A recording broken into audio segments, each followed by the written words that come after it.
اور یاد کرو جب تمہارے رب نے فرشتوں سے فرمایا میں زمین میں اپنا نائب بنانے والا ہوں، تو انہوں نے عرض کیا کیا آپ زمین میں اسے نائب بنائیں گے جو اس میں فساد پھیلائے گا اور خون بہائے گا،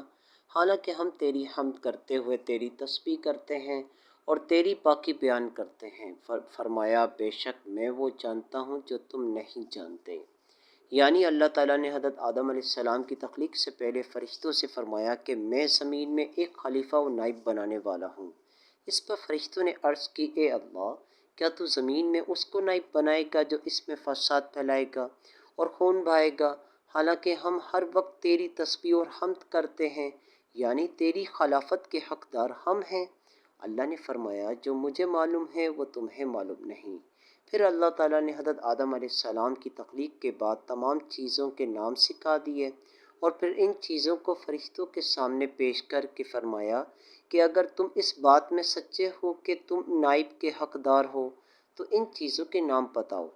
فرشتوں نے یہ سن کر عرض کی اے اللہ، ہمیں تو صرف اتنا علم ہے جتنا تو نے ہمیں سکھا دیا،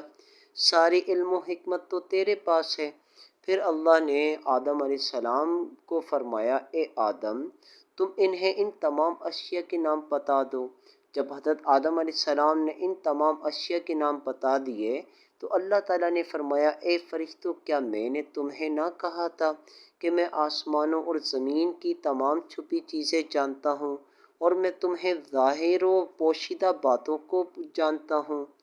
کیا آپ زمین میں اسے نائب بنائیں گے جو اس میں فساد پھیلائے گا سے مراد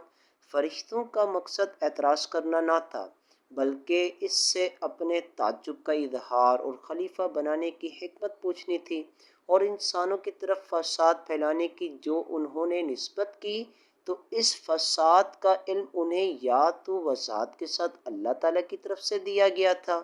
یا انہوں نے لوح محفوظ سے پڑھا تھا، یا انہوں نے جنات پر قیاس و اندازہ کیا تھا،